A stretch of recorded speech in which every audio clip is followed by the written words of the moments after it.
Today, we're diving deep into Venezuela, a nation sitting on the world's largest oil reserves that somehow managed to completely collapse. And it all ends with this wild military intervention that honestly feels like something straight out of a Hollywood movie. So, this really is the central question, isn't it? I mean, how does a country that's literally sitting on more oil than Saudi Arabia just completely fall apart? It's a puzzle that really sets the stage for everything that comes next. And get this, it's not just an economic story. It turns into a full-blown geopolitical thriller that ends with this unbelievable scene: the U.S. military moving in to capture a sitting head of state. So that's exactly where we're going to jump in, right at the climax. Okay, let's start with the intervention itself. Because back in January 2026, the crisis in Venezuela just exploded onto the world stage in a way that, frankly, nobody saw coming. I mean, just look at how fast this all went down. In the early hours of January 3rd, U.S. Special Forces kick off Operation Absolute Resolve. By that afternoon, President Maduro was captured. Just a day later, he's on a plane to the U.S. to face charges. And by the 5th, his own vice president is taking over. We're talking less than 3 days. A sovereign nation's leader is just gone, removed by an outside power. It's incredible. So what was the official reason for all this? Well, the U.S. administration at the time was very careful not to call it an invasion or, an act of war. Instead, they framed it as this massive law enforcement action. The argument was, hey, we're not targeting a country here. We're targeting a criminal network that has basically hijacked the entire Venezuelan government. And this quote from the U.S. president at the time, wow. It really tells you everything you need to know about the sheer scope of this plan. See, the goal wasn't just to grab Maduro.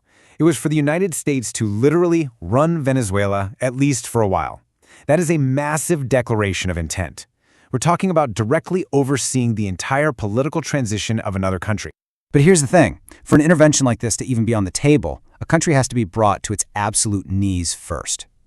So how did Venezuela, a nation just swimming in oil, get to that point of total ruin? I mean, the change here is just staggering. It's hard to even wrap your head around. On one hand, you had Venezuela as an oil powerhouse, one of the richest nations in Latin America. For decades, right, that oil money funded everything: infrastructure, social programs, you name it. And then there's the now, a state of almost total collapse. When the oil prices crashed and, mismanagement really took over, the whole system just broke. We're talking chronic shortages of food, medicine, a power grid so fragile that nationwide blackouts became a regular thing. Okay, this number is really at the heart of the whole economic catastrophe: 1,600,000%. That's not just inflation. That's hyperinflation on a scale that's, it's almost impossible to imagine. Basically, the government just kept printing money to pay its bills, and in doing so, made their own currency totally worthless. Think about it. Money you earned in the morning could be worth practically nothing by the afternoon. Your entire life savings? Wiped out. Gone. The very idea of money just evaporated. Now, this kind of economic implosion, it doesn't happen in a vacuum, right? It went hand in hand with a political system that was also completely falling apart, creating what was basically a full-blown democracy in crisis. And the 2024 presidential election, that was really the tipping point. So you've got the opposition candidate, Edmundo Gonzalez, who says, hey, we won. Here are the numbers to prove it. And he's got a lot of foreign governments backing him up. But on the other side, the government, which controls all the official channels, just declares the incumbent, Nicolas Maduro, the winner. All of a sudden, you have two different people claiming to be the legitimate president. The country was just fractured right down the middle, with absolutely no clear path forward. So, with its legitimacy in tatters after that election, what does the government do? It tightens its grip. Hard. Human rights groups started documenting this awful pattern of repression.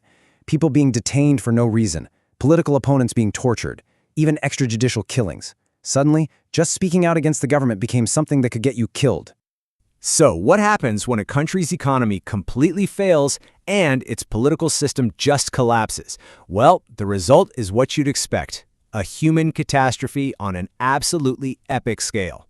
And this really gets to the heart of it. Just ask yourself, what would it take for you to leave everything behind, your home, your family, your entire life, and just walk into the total unknown? Well, for almost 8 million people, the situation in Venezuela was the answer to that question. And that answer is this number right here, 7.9 million. That is not just a statistic. That's one of the largest human displacement crises in modern history, right up there with what we saw in Syria. And every single one of those numbers is a person, a family, a life just shattered by hunger and desperation. But here's the twist. Getting rid of Maduro, that wasn't the end of the story, not even close. It was actually the beginning of a brand new and deeply uncertain chapter with consequences that would ripple all across the globe. So instead of bringing stability, the U.S. intervention kicked off this new, incredibly chaotic reality. Maduro's vice president, Delcy Rodriguez, takes over, backed by the military. At the same time, U.S. forces are seizing control of the oil industry, the country's lifeline. And on the ground, you've got these armed pro-government militias, the colectivos, being sent out to crush any dissent. On top of all that, a media blackout is declared. It was chaos. And as you can probably guess, the rest of the world was immediately split right down familiar geopolitical lines. The U.S. obviously defended its actions, pointing to narco-terrorism, but its biggest rivals, Russia and China, they condemned it. They called it a flagrant violation of international law and a country's sovereignty. And then you had a whole bunch of other nations in Latin America and Europe who were just deeply concerned. They saw this as a really dangerous precedent that could just make the whole region even more unstable. So you might be asking, why? Why all this intense focus from global superpowers on this one country?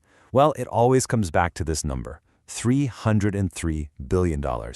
That's the number of barrels of proven oil reserves in Venezuela. It is the largest on Earth. The fate of Venezuela is completely tied to the world's energy security, and that right there is why its crisis is everybody's business. And all of this leaves us right here with one of the toughest questions in all of international relations. When a nation completely collapses, who has the right to step in? It's a question about sovereignty, sure, but also about the responsibility to protect people from disaster. And what happens when the old rules of the world just don't seem to apply anymore? There are, as you can imagine, no easy answers. For the longest time, we thought we knew what made a country powerful, right? Big armies, massive weapons. But what if the true measure of strength today is completely invisible? That's what we're digging into, how the battle for the future isn't being fought with bombs anymore, but with bits and bytes.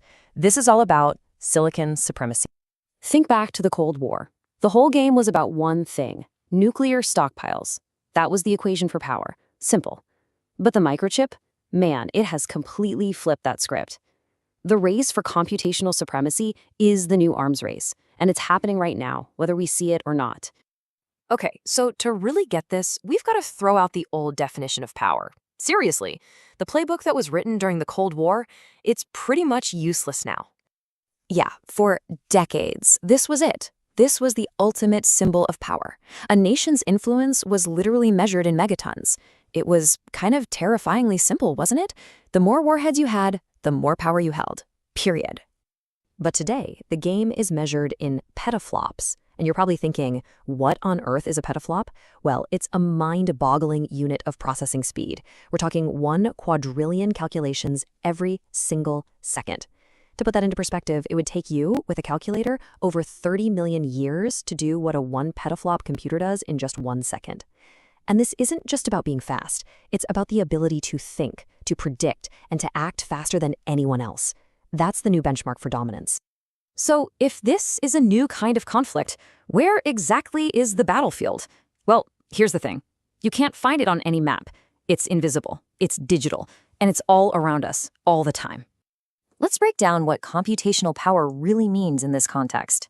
It's not just about having a faster laptop. No. We're talking about using that incredible speed to fuel super advanced AI, to control the fire hose of information, and ultimately to make critical strategic decisions way, way faster than your rivals can. You know, think about it this way. If you can process what's happening in the world, if you can literally process reality, predict the next move, and make your decision before your opponent even grasps the situation, you've already won. That is the ultimate strategic advantage in the 21st century. So this new power structure, it's really built on 3 main pillars. You need artificial intelligence, which is kind of like the brain of the operation. You absolutely need advanced semiconductors, the microchips. That's the muscle, the physical hardware. And then you have to have data control, because data is the fuel that makes this entire engine run. All right, so if this is a war, what are the weapons? Obviously, we're not talking about tanks and missiles. But don't be fooled. These new weapons are every bit as powerful. So here's the modern playbook. First, you use chip sanctions. You basically starve your opponent of the essential hardware they need. Next, you go for algorithm control. This is huge. It's about influencing the software that runs, well, everything from social media to the stock market. And finally, you aim for network dominance, controlling the physical stuff, the undersea cables and satellites that our entire digital world depends on. And we need to be crystal clear about the intent here. When you hear about new tech restrictions or trade rules, just remember this quote. These are not safety regulations. They are acts of strategic warfare designed to achieve dominance. This is all about playing offense, not defense. And all of this, the chips, the data, the algorithms, it all boils down to one massive question. Who controls the future? Because this isn't just a competition over technology. It's a fundamental fight to determine who gets to write the rulebook for our society. The stakes here, well, they couldn't be higher, because the power to control the code, that's the power to shape society itself, to set the rules for our economy, our politics, and maybe even our own perception of reality. It really makes you think.